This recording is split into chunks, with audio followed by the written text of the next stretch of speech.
Om Purnamadaha Purnamidam Purnat Purnamudachyate Purnasya Purnamadaya Purnamevavashishyate.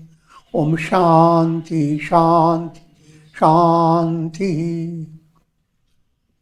Om Brahmanandam Paramsukadam Kevalam Jnanamurtim Dvandvatitam Gagana Sadrisham Tattvamasyadi Lakshyam Ekam Nityam Vimalamachalam Sarvadhi Sakshi Bhutam Bhavatitam Trigunarahitam Sadgurum Tam Namami.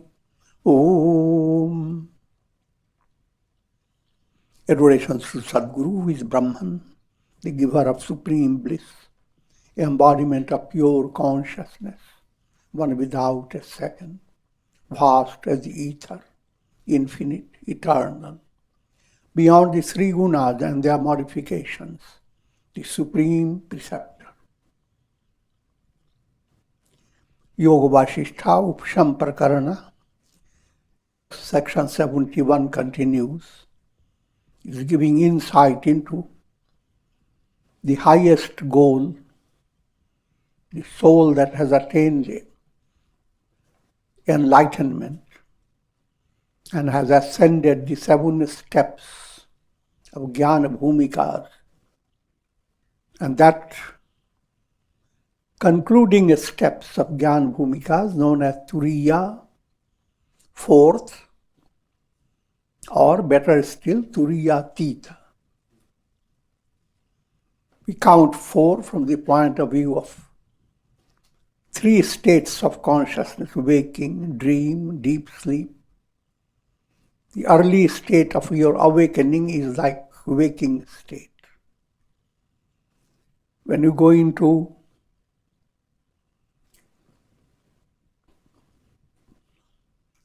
Tanumanasa,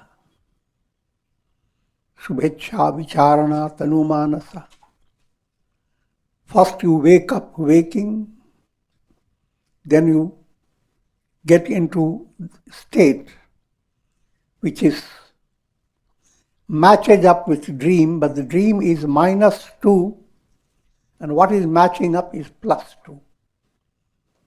You have to understand, just like you are standing by a lake, your head goes down completely into this reflection. So if your head is +4, your reflection is -4, your head is +4. The numbers seem the same, waking, dream, deep sleep. But the meaning is totally different. To be really awake, you are awake, that waking of yours is minus, whatever minus called, -1. You come to spiritual awakening, now you have come to +1. Next stage, -2. In your dream you go even lower than your waking state. But the positive counterpart is subtle transformation occurring in your subconscious, described as Vicharana and Tanumanasa. And the final state, I will not match up now with all those, this is all allegorical, not like mathematics. Final state, as you go after Sattvapatti, Asamsakti, Padartha Bhavana, they match up with your deep dream and ultimately deep sleep. Enlightenment is perfect understanding of enlightenment is beyond all these descriptions. Keeping that in view, and basic point to remember that it is Chitta that brings out all these details from bondage state to release state. Anything that you are studying, anything that you are grasping is in and through your Chitta. Being the cause of projected jivahood, Chitta is called Prakriti or nature. When you study philosophy or practicing, thinking about the difference between Purusha and Prakriti, what is making you go through all this Chitta? See, in fact, your Chitta is as if assuming all those names. With that in view, you listen more. When manifested, it is called body. The idea, I am the body. How does it come from? Your Chitta. Always understand your Chitta is same as Chit. Chit is pure awareness. Chit is Brahman, the Absolute.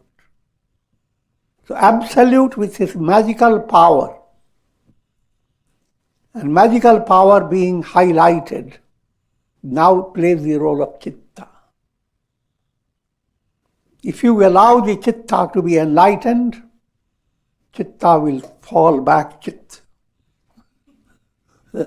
I'm joking.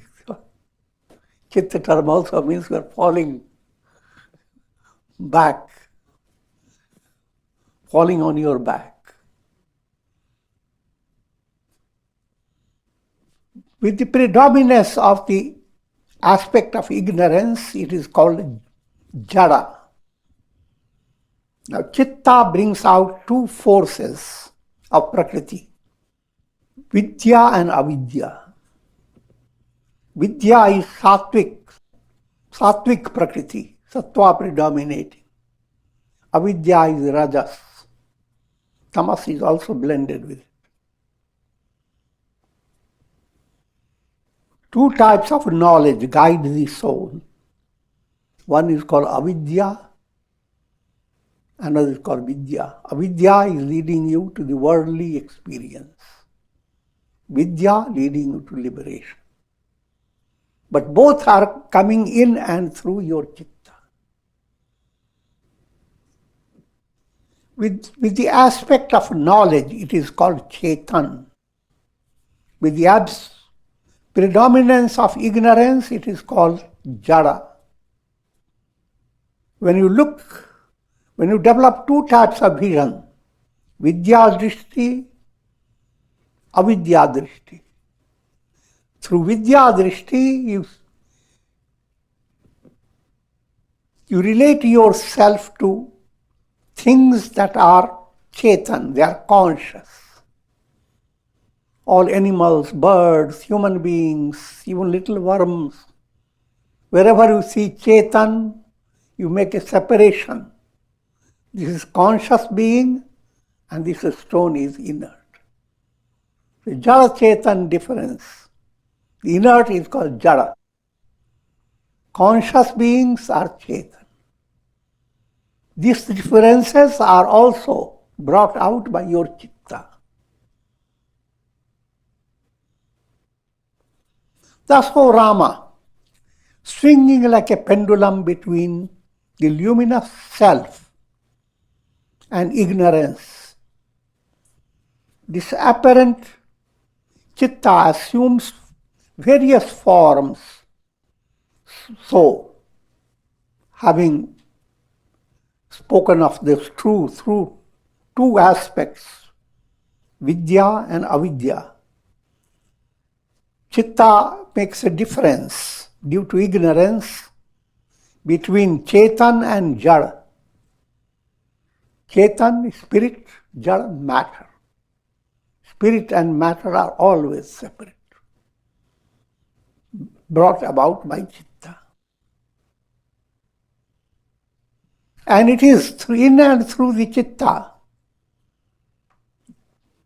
that you come to deal with these terms: jiva, individual soul; buddhi, intellect; mind, manas, that handles practical realities of the world. Mind's role of mind is sankalpa, vikalpa. Sankalpa means you study what your project should be. Mind creates the project. And mind creates also a sensitivity, a kind of flexibility in your vision. You look this way, you look that way. There are two boats there.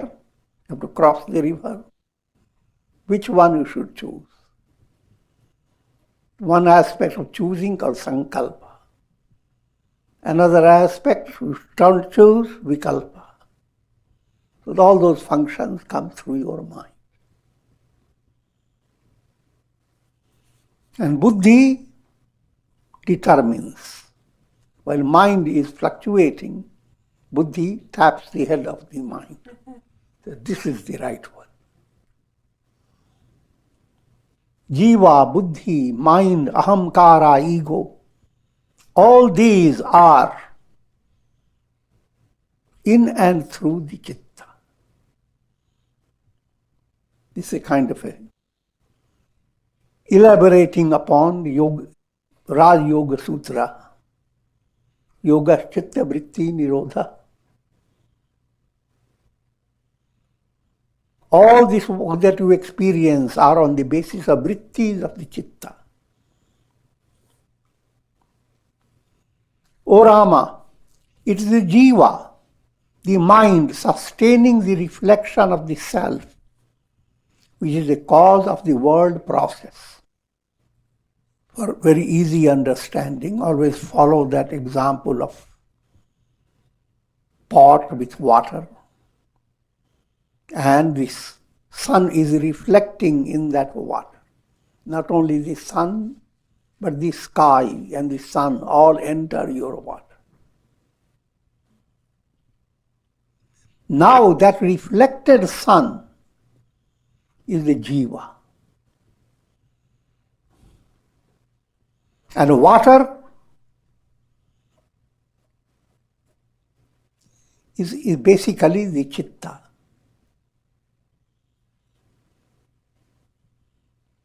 It is not the fault of the body. How can this inert body give rise to experiences of pleasure and pain?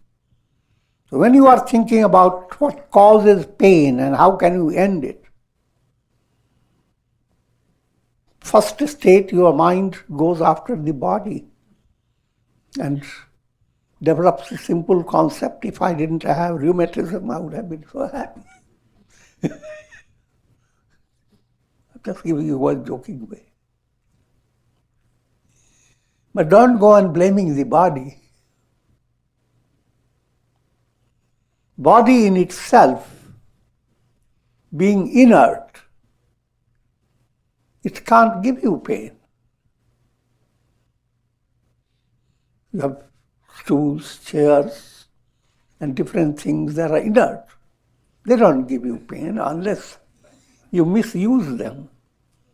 You sit on them and you fall down, that's a different matter. But they have not planned to give you pain. Just as when one leaf in a tree is destroyed, the sap of the tree is not destroyed, but flows on through the other leaves.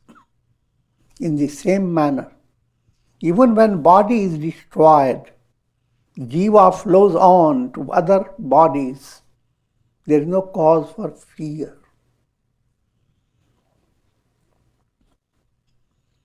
Scriptures give a very simple way of handling death of a near and dear one, or a death of anyone. Remember in the Ramayana when Bali's wife Tara weeps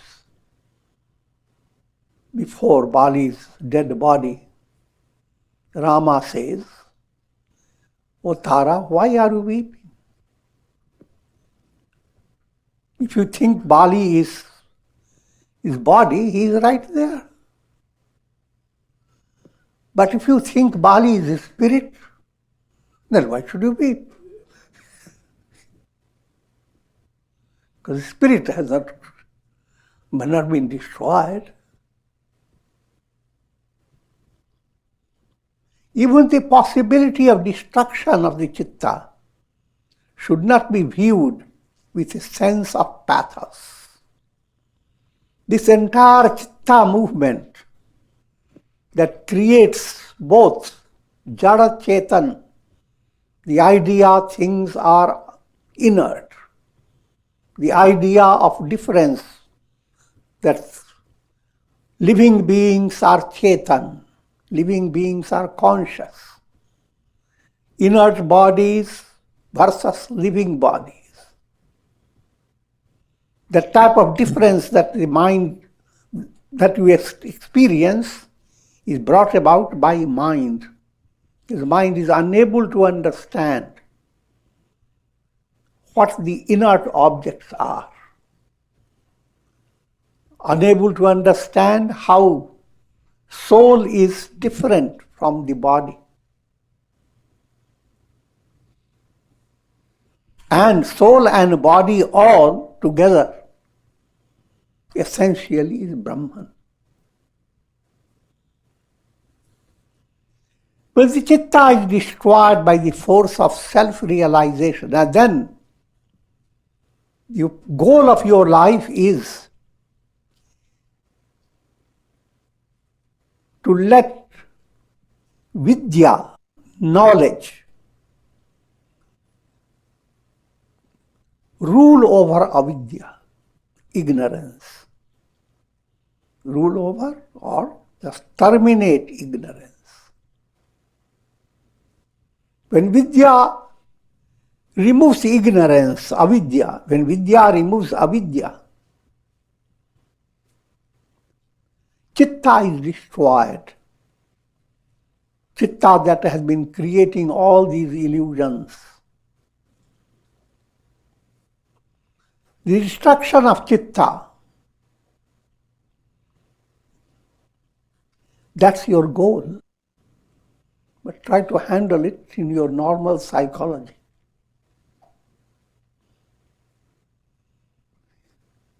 Every life in every person identified with body, identified with your mind-body complex. All the world that you know and all the world that you are striving to experience, all that in essentially is going to be destroyed. The very earth you are sitting upon so comfortably, that earth itself will be one day destroyed. And all the stars you are seeing, none of them are going to stay forever. Simply because it stretches in a long duration of time. That doesn't make you perfect, because you are staying full for a very long, long time.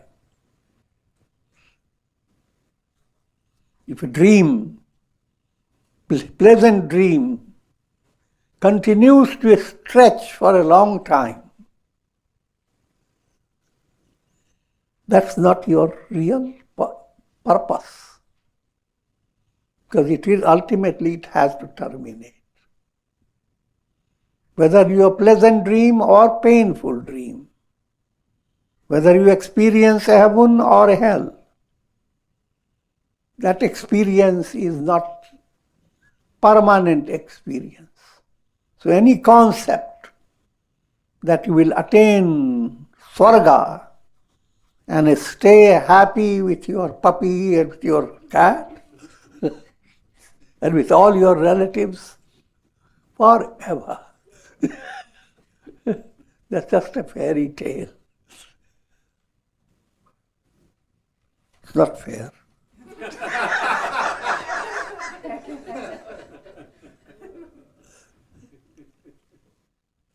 So, when you hear the word Chitta itself is going to be destroyed, your understanding, your pure intellect must be calm and relaxed and inspired to hear that news and follow that project. So, the statement, Chitta is to be destroyed. The entire world is kshara, perishable. All these statement is not meant to promote fear or terror in the mind of people. And the destruction of Chitta itself, the statement is not of a pathetic nature. It is the highest glory. A cloud that has been refracting the light of the sun. Now the cloud begins to allow the sun to pass through that one stage. The moment cloud starts to let the sun to pass through, cloud has allowed itself to be destroyed. It appears to be there, but at the same time that cloud is not building up. It is getting gradually thinning out. So two stages of destruction. One is called Sarupanash. It's being destroyed, but there is a form that continues to exist of the cloud. And the form looks better and better. It becomes more fleecy, more artistic, as the cloud begins to lose its opacity. But finally, nothing is there, just the sun. That's called Arupanash. First is the Sarupanash, you are destroying the Chitta. Chitta seems to appear in form, but it's practically not going to cause bondage. Another stage, you don't talk about Chitta. Chitta has become Chit, pure awareness. Like a monkey that jumps from one tree to another, in association with the vasanas, the jiva continues to leave one body in order to enter another. As long as you are unenlightened, you are being led by law of karma. And being led by law of karma implies you go on moving from one embodiment to another. And this is called monkey business. Each embodiment is a branch of the monkey. You had all types of experiences. But then you jump out of that branch, go into another branch. Cosmic tree is one and the same. And you are just jumping from one branch to another, having the same experience. Just as a stepmother with an outward show of affection carries a child to different places according to her whims, in the same manner, the vasanas carry the jiva to different embodiments. Here is an allegorical statement. Prakriti is the mother. But there are two aspects of Prakriti. Shuddha Prakriti, Malin Prakriti. When you do sadhana, your Prakriti nature becomes purified. The purified nature expresses in the form of sanmati, good understanding. And with good understanding, guided by good understanding, the soul is like a baby being guided by a divine mother to the highest goal.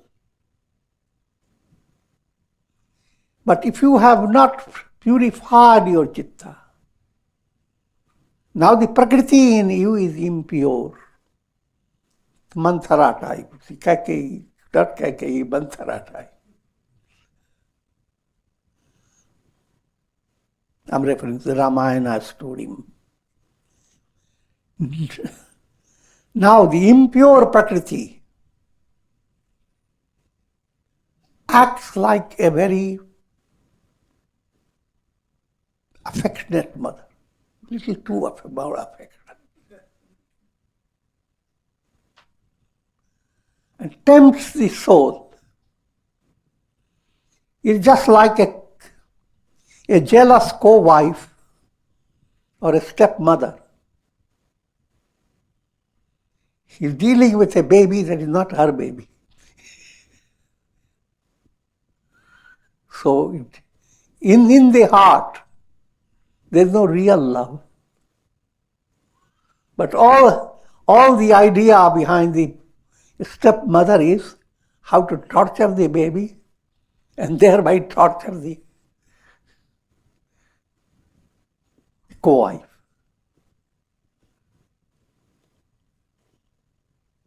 In other words, both movements, both types of motherly movement are possible to lead your soul. A stepmotherly movement done by Malin Prakriti is taking your soul away from your real purpose. Sattvic Prakriti is leading your soul to the real goal. Endless are the miseries that develop in old age. Even more so are the miseries that are caused by the vasanas. Think of misery and count the miseries that you have experienced in life. And all the time you are thinking of how your body has been young and then gradually you age. But all through, experiences go on giving you different types of impact on your mind. From childhood to death. Janma, Mrityu, Jara, Vyadhi, birth, death, old age, disease, they all relate to your body. And all the miseries that you have suffered on the basis of the body. But turn your attention that your vasana-based mind, vasana, that subtle desires that are not pure, if those subtle desires exist, you are not only going to, first point, you are going to have embodiment after embodiment. And another dimension of your misery will be not just the body. While the body has its own story to tell, your sentiments, your understanding, these 2 points are generally not recognized by the masses. All the misery is being interpreted on the basis of the body itself. But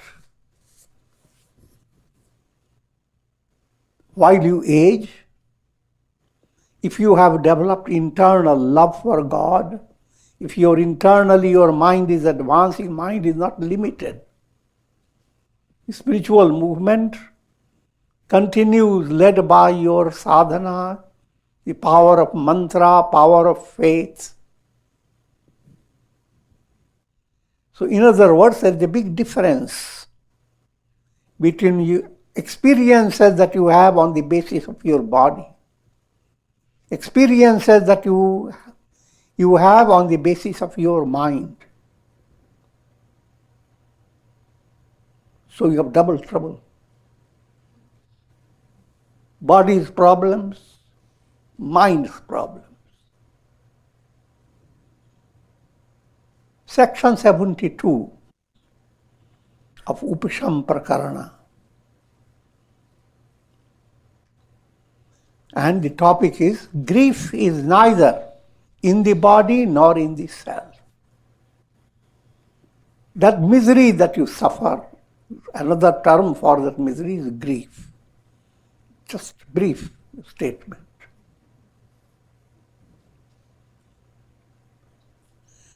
And your project is to end the grief. Ashotyanano shochastam. Everything that you deal with and you are concerned about, they are illusory in nature. Grief is either in the body, physical body, the soul has left the body, and the body looks the same from toes to the head. No grief. And if you think of the soul, identified with subtle body, then that soul is experiencing pain, because the mind is the basis of experience. But here there is a quick definition of the two, body and the self. Real self has no suffering. Think of a reflected sun in a jar. Reflected sun relates itself to two things, the jar and the sun. The sun aspect of the reflected self has no problems at all. The jar aspect of the reflected self has no problem at all. So where is the problem?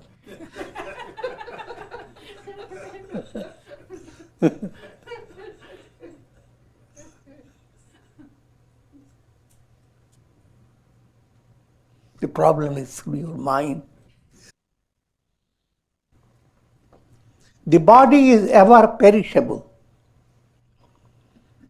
But one who believes that with the destruction of the body, his spirit will cease to exist is indeed endowed with dullness of intellect. Now, showing the different types of people, Jaramati, one who is extremely dull-witted, comes to very quick conclusion that there is no God. God never existed. The human mind has created God to console its own sufferings. It's called nihilism. God doesn't exist. The world has no purpose. Things happen haphazardly and can't do anything about it. Accepting things in this line, in this way of thinking, that's absolute dull-wit intellect. Because you may negate everything in this world, God and everything, You may disbelieve in everything, but you cannot negate the negator. You can doubt everyone, but can you doubt yourself? You have to recognize your existence. Then only your doubting can have some meaning. In brief, what we are saying, that even though nihilists shout out, there is no God, no religion, we don't believe in all this nonsense.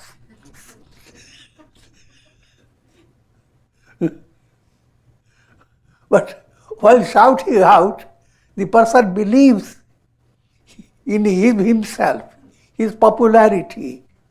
His voice should be heard by people. Why should they have to hear his voice? He recognizes all this, but he doesn't understand it. It's just like a person shouts out, says, my tongue has been cut out. If tongue is not there, how could you be shouting?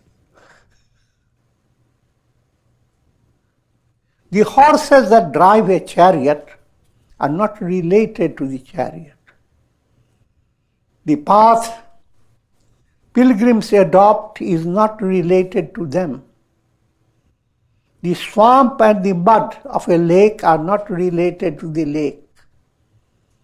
So too, the body is not related to the self.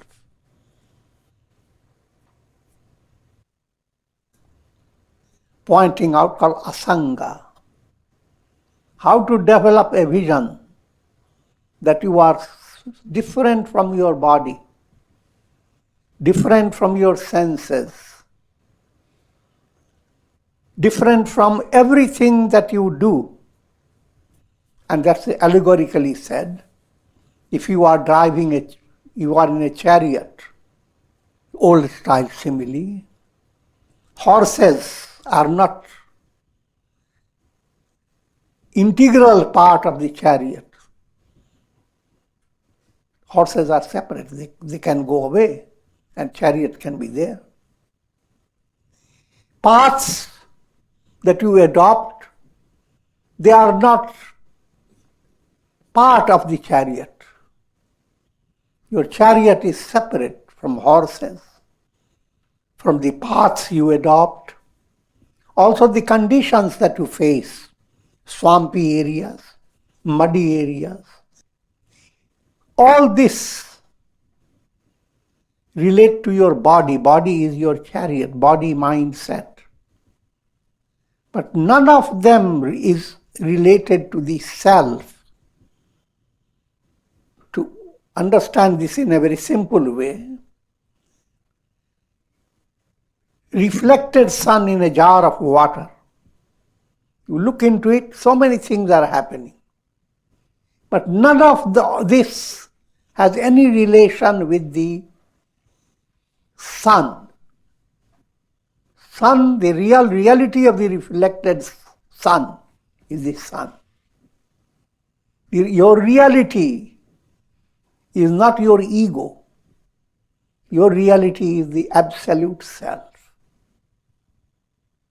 And that absolute self has absolutely no association with your body, mind, intellect, ego, chitta, and all the world that you conceive of. Just as out of one piece of wood, numerous forms of dolls are created. In the same way, out of 5 elements, numerous bodies have evolved. This kept describing by variations of bodies. All the bodies are matter. Other illustrations are given like clay. All pots. Pots have many shapes, many forms, many names. many values, many associations. But the basic reality behind all pots is clay. In the same way, when you look at different pictures carved on a wood, pictures from picture point of view, your mind goes into so many different experiences. But behind all those pictures, wood is the substance. This study is for all worldly experience and worldly values. They are like carvings of pictures. And the reality behind all that is the divine self. Since this body consists nothing but the 5 elements, how can there be an occasion for elation or grief? A mature, highly mature mind has to understand that body is not me. If you are the body, then you have to handle different surprising things and terrorizing things that happen through your body. The loss of your vision, breaking of your teeth, loss of your hearing, and many other things.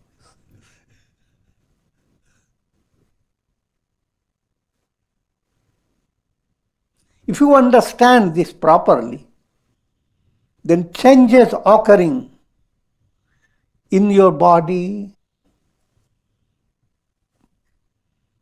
and also through your mental process, in your sentiments, in your ideas and understandings, all changes, you begin to view them in the realm of Maya, in the realm of a dream. When two stone images embrace each other, there is no sentimental involvement.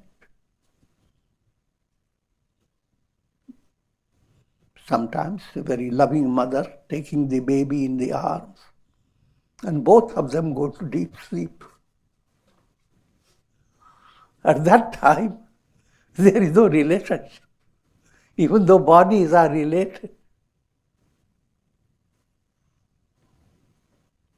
All that just to give you insight how most endearing experiences have behind them a magical action of your mind.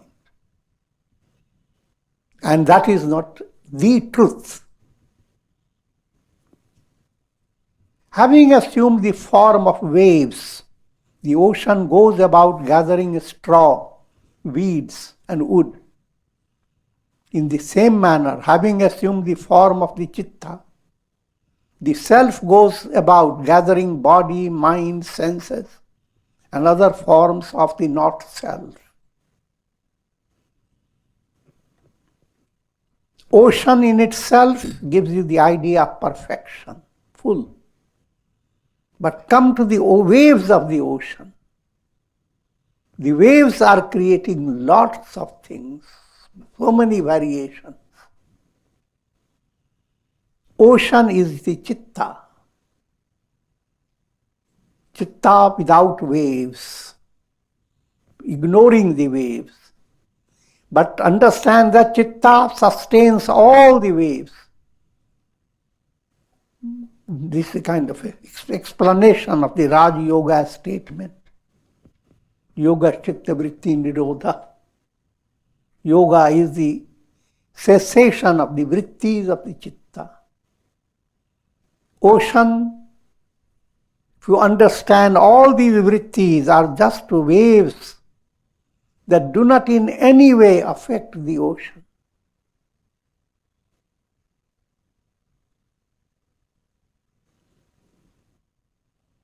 And when the same ocean becomes calm, It gives up gathering of straw, weeds and wood.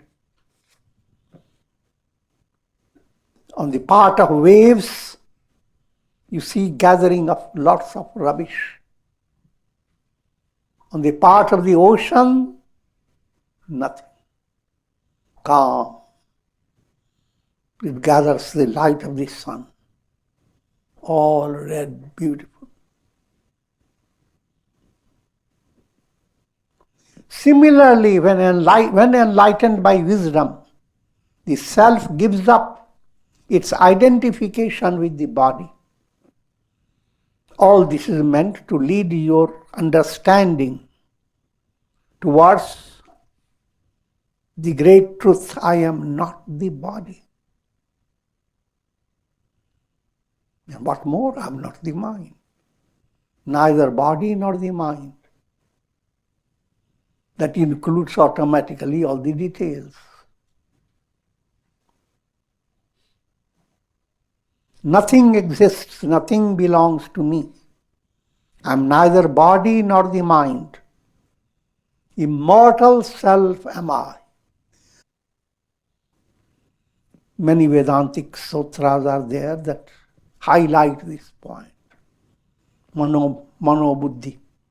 Ahankara chittani naham. I am neither the mind, nor the body, nor the intellect, nor the ego. I am Satchidananda, Shivoham, Shivoham. When intoxication has worn off, a drunkard recovers the memory of his identity. The ignorance plays the part of intoxicating liquor, Madira.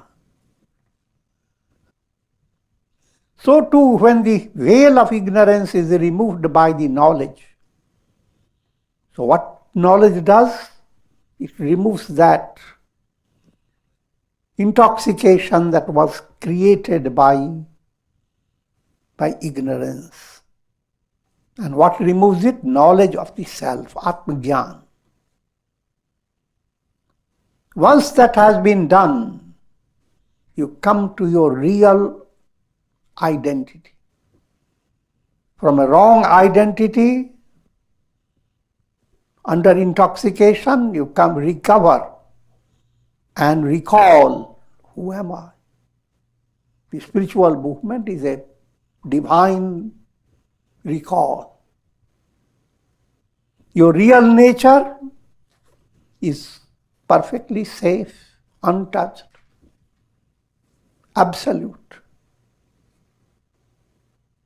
O Rama, just as the ocean is not attached to the vast store of pearls and precious materials that lie in the depths, in the same way a sage is not attached to the objects of the world in spite of his apparent contact with the world. The term asanga, detachment, is being further explained. That you may feel the need of being detached from things that give you trouble. In a spiritual movement, you begin to discover that there are wonderful jewels and pearls in this world. All good virtues, divine virtues are jewels, pearls. But even all those virtues do not hold you down in the world. They are meant to lead you to be absolutely detached. We don't praise Brahman because he never tells lies. All the virtuous qualities belong to you. They relate to human being moving towards liberation. But when we are liberated, virtues have been all silenced. A liberated sage can be considered an ocean having countless pearls And the ocean has nothing really to do with the pearls. And with this I will conclude. Yoga Vasistha is filled with all these allegorical literary writings.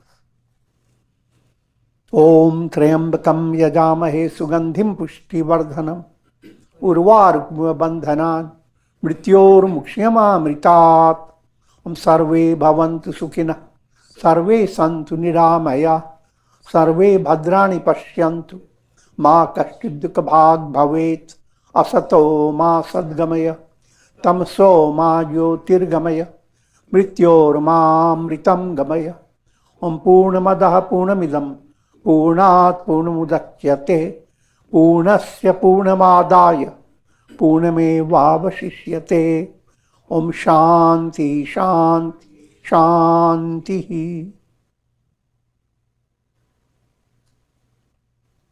Om Hari Om Tat Sat.